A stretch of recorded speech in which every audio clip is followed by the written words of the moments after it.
number one motivator for a human being is the avoidance of discomfort.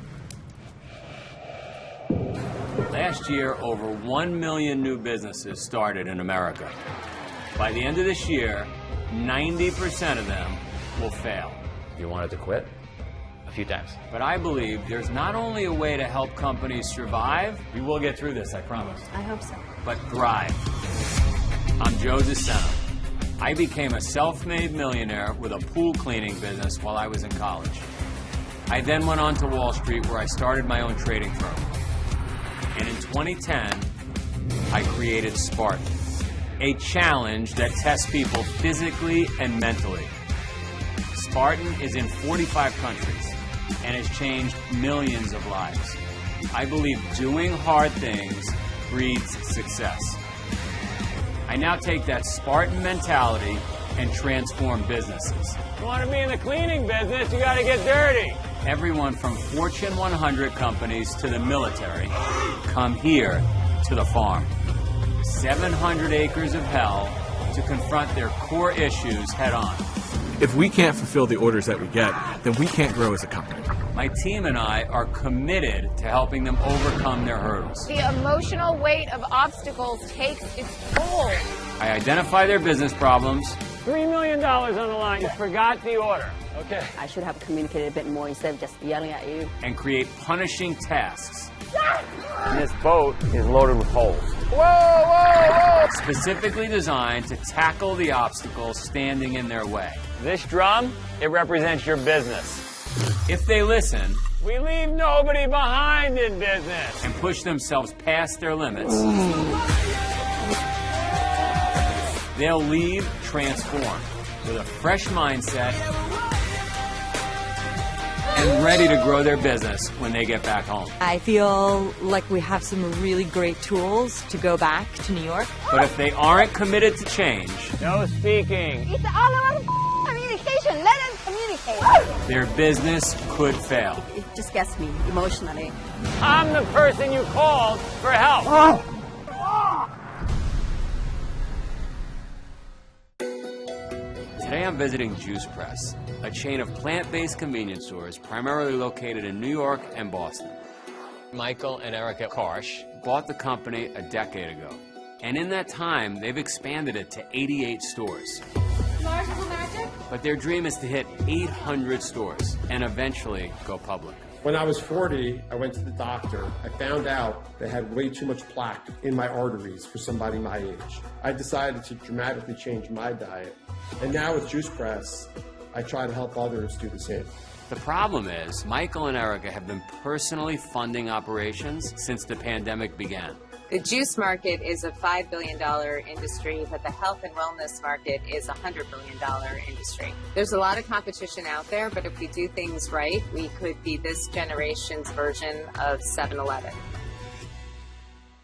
This is the new flagship. Is it? Yeah. When you called, and I thought Juice Press 10 years ago, perfect name, but then I thought, kind of narrow. So we realized that even though we are so much more than just juice, that people thought it was just a juice company. And so we decided to change Juice Press to Just Plants. Or in between on the window it says Just Plants by Juice Press. So it's teaching people to understand that that's our new name.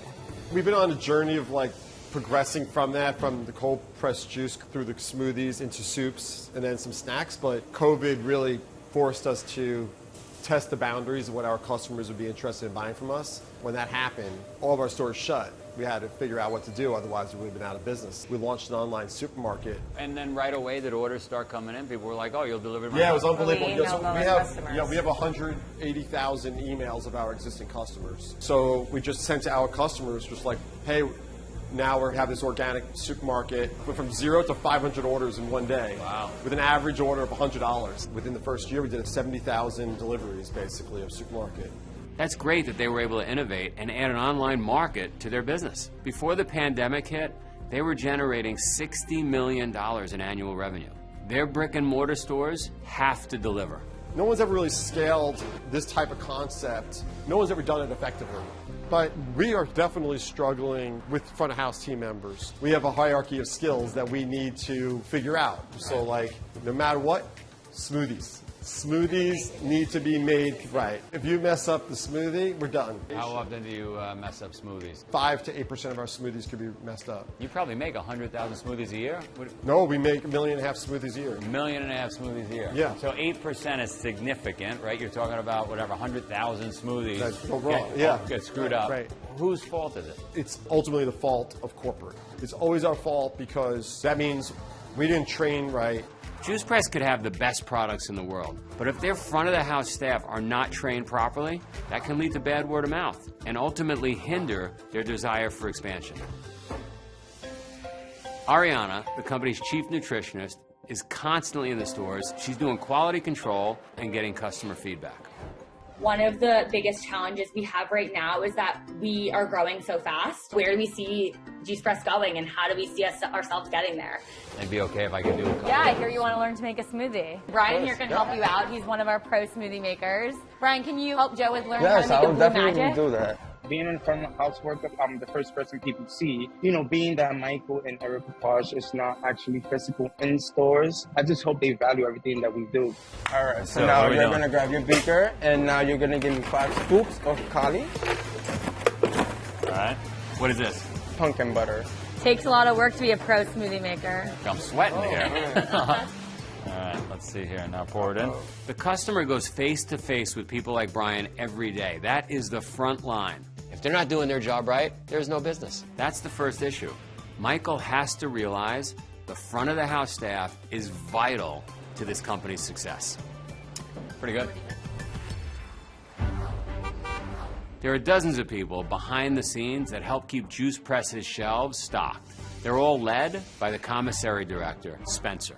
If the commissary doesn't send something, the stores don't have something. The customers are our bosses. You know, if they're not happy, they stop coming, and then we have no business. This is the produce area. Thousands and thousands of pounds a day of fresh produce coming in here. Once the product is in the mixing tanks, this gets fed into the automated filling machine. It's a fast process, so we're making them, we're shipping them out. How much capacity do we have in this plant? This machine does 40 bottles a minute. You know, sky's the limit in terms of our capacity.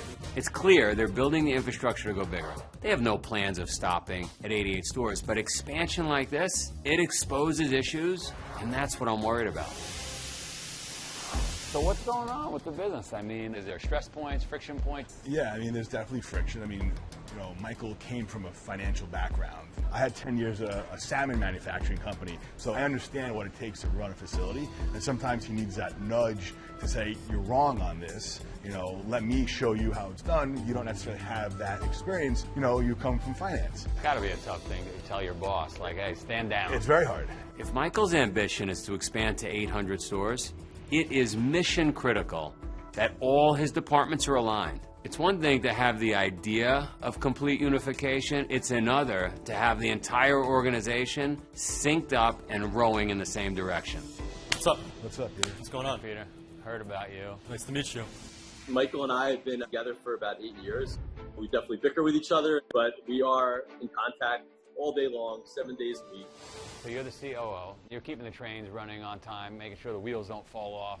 And then you've got this big personality, the CEO, right? Mm-hmm. Wall Street. Right. How's that go? We think that if we drop our guard, we're letting people down. I have 2 kids, you know, I have a wife. I have done some neglect to them. I do reflect on it and say, you know, I missed some things. We're trying to do the best we can all the time. We like to follow the leader. I mean, Michael is a workaholic. I mean, Michael works as hard as we work. Michael believes in an analytical approach. But there's also things in this business that I know that you have to feel, touch, that it's not always a number or an equation that's going to solve our problem. You're building a company this fast, this big, there's going to be fires. There's no doubt about it. Let's go! This task is about building a fully integrated workforce, top to bottom. Taking a company public sounds exciting. Woo! Let's find out if this team is ready for that.